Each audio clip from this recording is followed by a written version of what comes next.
Bienvenue à tous pour cette exploration. Aujourd'hui, on part à la découverte d'un coin de Tokyo qui, cache bien son jeu. L'ancien Hondensho. Hmm, Un nom qui a disparu des cartes officielles, mais son esprit, lui, il est toujours là, dans les quartiers actuels de Tateishi et Yotsugi, dans l'arrondissement de Katsushika.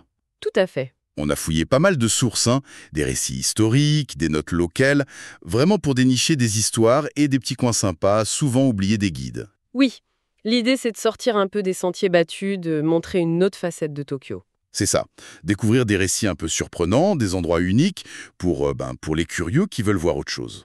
Mhm. Alors, la question de départ, elle est assez intrigante, je trouve. Comment un quartier peut devenir une sorte de fantôme administratif, Oui, tout en restant aussi vivant dans la mémoire des gens, dans la vie locale? c'est une dynamique super intéressante et en fait c'est plus fréquent qu'on l'imagine. Les noms, ça change avec les réformes, les fusions de communes, les systèmes d'adressage qui évoluent. D'accord. Mais l'identité d'un lieu, elle est tenace, quoi. Elle survit à travers les écoles, les commerces, les histoires qu'on se raconte. Comprendre Hondensho, c'est un peu ça, c'est remonter le fil de cette mémoire. Justement, les sources, elles nous racontent la naissance et, on va dire, la disparition de Randenshaw sur le papier. Pouvez-vous nous éclairer un peu là-dessus? Bien sûr. Alors, au départ, en 1889, on a une fusion de villages, dont Tateishi, qui forme Tateishi-Mura. Mais, fait intéressant, dès l'année suivante, en 1890, on renomme ça Ondenmura. Oui. Puis ça devient un bourg en 1928, Hondensho. Et le grand changement, c'est 1932. Hondensho est intégré à Tokyo et devient un pilier du nouvel arrondissement de Katsushika. D'accord. Et ce nom, Hondensho, il a continué d'exister comme district administratif précis à l'intérieur de Katsushika, Jusqu'à quand? jusqu'en 1966. C'est là que le système d'adressage moderne l'a remplacé par les noms qu'on connaît aujourd'hui, Tateishi, Yotsugi, etc. Donc si on se balade aujourd'hui à Tateishi, Higashi Tateishi, Yotsugi, ou même dans des coins d'Aoto, on est en fait sur les terres de cet ancien Hondensho. En grande partie, oui. Mais ce nom Honden, il venait d'où à l'origine? Alors ça remonte à l'époque d'Edo. La zone faisait partie d'un territoire appelé Endensuji, dans le domaine de Nishikasai. Ce qui est assez remarquable, c'est de voir comment ce nom, même effacé des cartes officielles, refuse d'y disparaître complètement, quoi. Ah oui, il reste accroché. Exactement. Il est vraiment ancré dans le paysage local. C'est vrai, les sources donnent des exemples très parlants. L'école primaire Honda, la caserne pompier Honda, le collège Honda, Mhm. et même le commissariat du coin s'est appelé Honda jusqu'en 2002.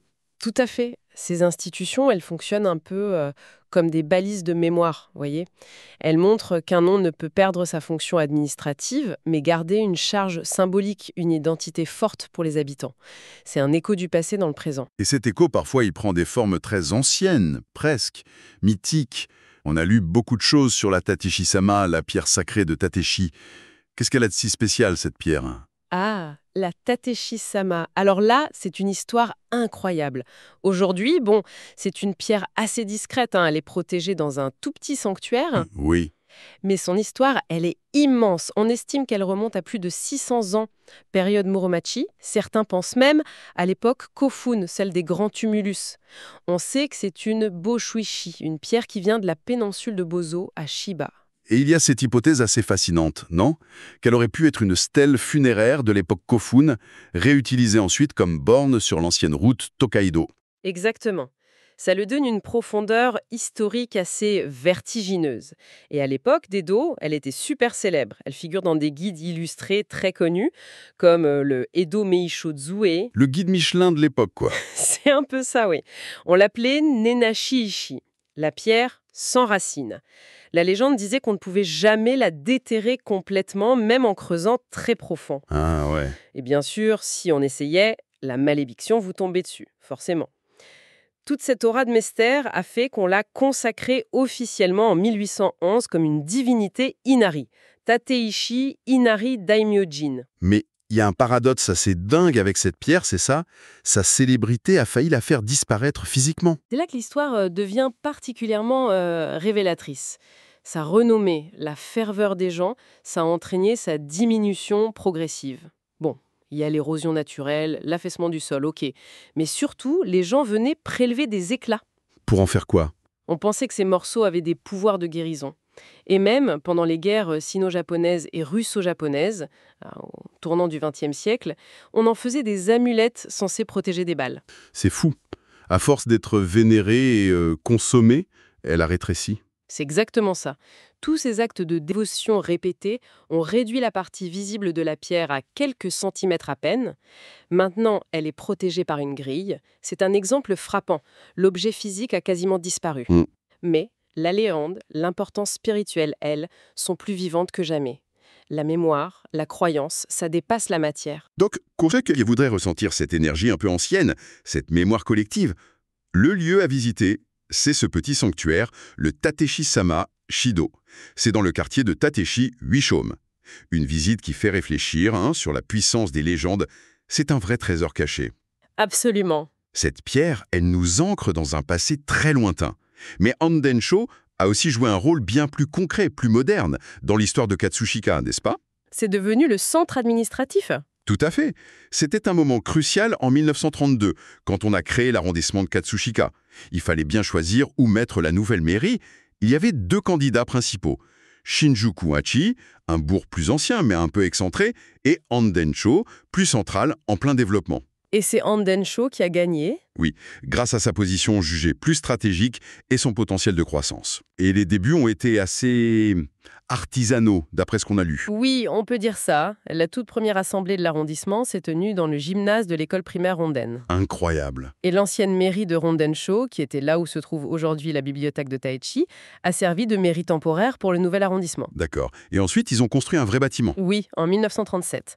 Et le choix du site est très symbolique, je trouve. La nouvelle mairie, on ne l'a pas construite en plein cœur du quartier existant, mais sur un ancien champ de roseaux. Ça s'appelait Aotokochi. Un champ de roseaux. Oui, et les archives locales racontent que l'été, c'était célèbre pour ses lucioles. Imaginez un peu le tableau, un paysage presque rural avec les lucioles la nuit, qui laisse la place à un bâtiment administratif tout neuf, moderne. C'est une image très forte de l'urbanisation rapide de cette époque. Une belle image, mais qui a malheureusement connu une fin assez brutale. Oui, ce bâtiment moderne, symbolique, a été complètement détruit pendant les raids aériens américains en 1945. Si on prend un peu de recul, l'histoire de ce site administratif, elle raconte en accéléré l'histoire urbaine de Tokyo. Développement rapide, modernisation, puis la destruction, les cicatrices de la guerre. Le paysage en porte les marques. Donc, pour toucher du doigt cette histoire administrative pour les visiteurs, il y a 2 lieux clés. D'abord, la bibliothèque municipale de Tateshi, à Tateshi-Hanshome. C'est le point zéro, là où était l'ancienne mairie de Hondensho. C'est ça. Et de manière plus symbolique, le complexe culturel Katsushika Symphony Hills, à Tateishi-Shishome, construit sur l'ancien champ de Lucioles. Se tenir là aujourd'hui, ça permet vraiment de mesurer le contraste, le chemin parcouru. Tout à fait. 2 endroits chargés d'histoire. Après l'administration, on va explorer une facette plus vivante, plus populaire de Tateishi. Les sources la décrivent comme la terre sainte du Senbaro. Alors, qu'est-ce que ça veut dire Senbaro? À Senbaro. C'est un terme japonais assez sympa. Ça combine sen, qui veut dire 1000, Milienne? voilà, millienne, et bero-bero, qui veut dire être ivre, bien éméché.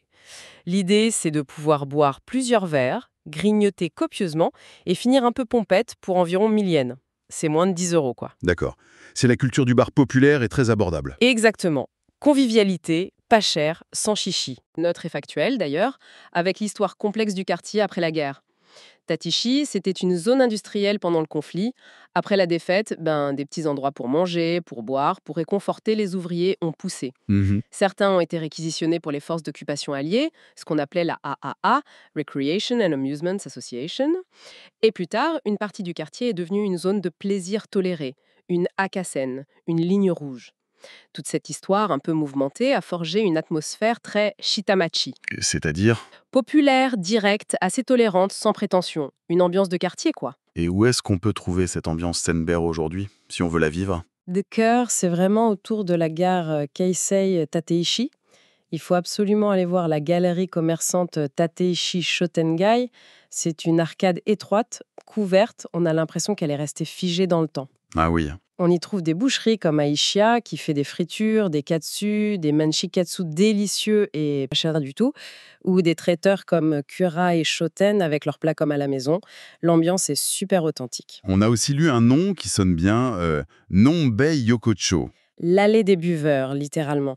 Alors là, ce sont des ruelles encore plus étroites, bordées de tout petits bars, de petits restos installés dans des bâtiments en bois qui ont l'air de dater de l'ère Showa. Ça doit être incroyable comme atmosphère. Oui, c'est très dense, très convivial, un peu hors du temps.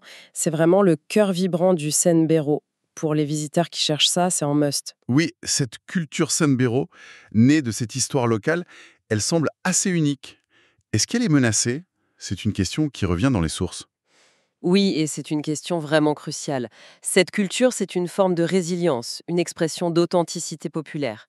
Mais ces lieux emblématiques, avec leur architecture ancienne, leur tissu social si particulier, ils sont directement menacés par de gros projets de réaménagement urbain autour de la gare. La gentrification est en marche. Ah oui. Ça pose la question de comment préserver ces poches de culture locale face à la modernisation, qui est souvent inévitable dans les grandes villes. Pour les visiteurs qui cherchent cette authenticité, il y a presque une forme d'urgence maintenant à découvrir ces lieux avant qu'ils ne soient transformés. Donc les trésors cachés, ici, ce sont ces lieux eux-mêmes. S'immerger dans Nonbei Yokocho le soir, ou flâner dans la Tateshi Nakamize Shotengai en journée, avec ses vieilles enseignes, parfois encore en verre peint, c'est comme un voyage dans le temps, une vraie expérience. Absolument. C'est à vivre. On change d'ambiance, mais on reste dans le coin. Direction Yotsugi, qui nous connecte de manière assez inattendue à la culture pop mondiale. Comment ça se fait? Mais c'est grâce à une star locale, Yoichi Takahashi, le créateur du manga mondialement connu, Captain Tsubasa. Olive et Tom, chez nous. Exactement, Olive et Tom. Et il est originaire de Yotsugi. Et l'arrondissement de Katsushika a sauté sur l'occasion, c'est ça? Tout à fait. Ils ont eu la très bonne idée de transformer Yotsugi, et une partie de Tateshi aussi, en une sorte de lieu de pèlerinage pour les fans du manga. C'est une super stratégie de revitalisation locale par la culture populaire. Et ça marche, hein. Concrètement, ça ressemble à quoi pour un visiteur? L'aventure commence dès qu'on arrive à la gare de Yotsugi. Elle est entièrement décorée sur le thème de Captain Tsubasa. Et à partir de là, c'est une sorte de chasse au trésor assez amusante. Il faut trouver les 8 statues en bronze des personnages principaux. Elles sont disséminées dans les parcs, dans les rues. Ah, sympa. On peut croiser qui? On peut trouver Tsubasa Ozora, bien sûr, Genzo Wakabayashi, Thomas Price, Taro Misaki, Ben Baker, Kojiro Yuga, Mark Landers, et même le gardien allemand, le redoutable Dieter Müller. C'est une façon super originale de découvrir le quartier, en fait. Traditionnels qui sont normalement hors des circuits touristiques. Mhm. Ça crée une nouvelle forme de tourisme basée sur l'expérience, sur la passion des fans. Ça renforce la fierté locale et ça crée un lien avec une communauté mondiale. C'est un dialogue réussi entre le passé populaire et la culture globale. Le trésor caché ici, c'est donc cette collection de statues. Pour guider un peu les chercheurs, Tsubasa est à la gare de Yotsugi, Misaki est au parc Shibue, Wakabayashi et Yuga sont ensemble au parc Yotsugi Tsubasa, et Muller garde l'entrée du centre sportif général de Katsushika. Une balade sympa pour les fans, et même pour les autres finalement. C'est une belle initiative. On reste à Yotsugi pour finir, avec une petite énigme que soulèvent les sources, l'origine même du nom Yotsugi, Yotsuki. Apparemment, c'est pas si clair que ça. Effectivement. Contrairement à beaucoup de noms de lieux japonais où l'origine est bien établie, celle de Yotsugi reste assez floue.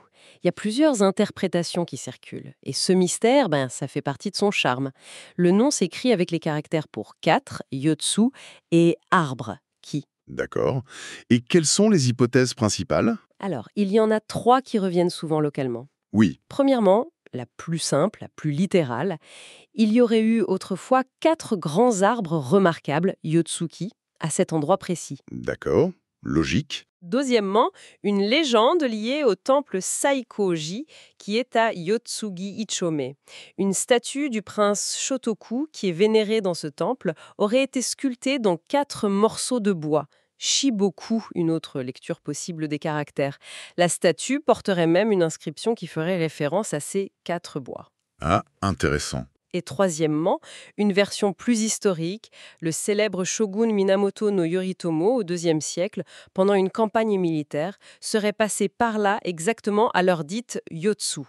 Bon, à l'époque d'Edo, cette heure, ça correspondait soit à 10 heures du matin, soit à 10 heures du soir. Donc on ne sait pas vraiment laquelle de ces trois histoires est la vraie. Non, pas vraiment. Et c'est peut-être très bien comme ça finalement. Cette incertitude, ça enrichit le caractère du lieu. Ça laisse de la place à l'imagination, aux histoires qu'on se raconte de génération en génération. Le flou devient une partie de l'identité locale. C'est une belle idée. Et les sources mentionnent aussi un passé un peu oublié de Yotsugi. Quelque chose d'assez surprenant. Oui, une courte période, juste après la guerre, où le quartier était surnommé le Ginza de Katsuchika. Le Ginza de Katsushika. Pourquoi? Parce qu'il y avait 3 cinémas. C'est difficile à imaginer aujourd'hui, vu le calme du quartier. Mais c'est un bon rappel de la vitesse à laquelle les centres d'intérêt, les modes de vie, peuvent changer dans une ville comme Tokyo. C'est sûr. Et pour s'imprégner de cette atmosphère de quartier calme, authentique, et peut-être entendre ces légendes sur le nom Yotsugi de la bouche des habitants, un bon plan, c'est de flâner dans la Shibue Shotengai. Ah oui, hein? C'est une rue commerçante avec un tracé un peu sinueux, assez unique. C'est parfait pour ressentir l'ambiance Shitamachi, loin de l'agitation, et pourquoi pas discuter avec les commerçants. Un autre petit trésor. Tout à fait. Une belle promenade. Bon, notre exploration de l'héritage de Hondensho s'achève ici. À travers Tateishi et Jotsugi, on a vu comment un nom disparu peut laisser derrière lui des traces vraiment fascinantes. Une pierre légendaire, le berceau d'une administration, une culture populaire unique, née de l'histoire, une icône mondiale du manga et même un mystère sur l'origine d'un nom. C'est un mélange très riche. Finalement, qu'est-ce que tout ça nous apprend? Pour moi, ça montre surtout la richesse insoupçonnée qui se cache derrière les noms sur une carte, même ceux qui n'y sont plus. Partir à la découverte de ces histoires, c'est vraiment une autre façon de vivre Tokyo, surtout pour les voyageurs curieux. Absolument. Et ça ouvre une perspective plus large, je trouve. Ça nous amène à nous demander combien d'autres lieux fantômes, dans nos villes qu'on croit connaître par cœur, abritent des histoires oubliées, des identités cachées qui ne demandent qu'à être redécouvertes. C'est une belle invitation, je pense, à regarder nos environnements familiers avec un œil neuf, un peu plus curieux.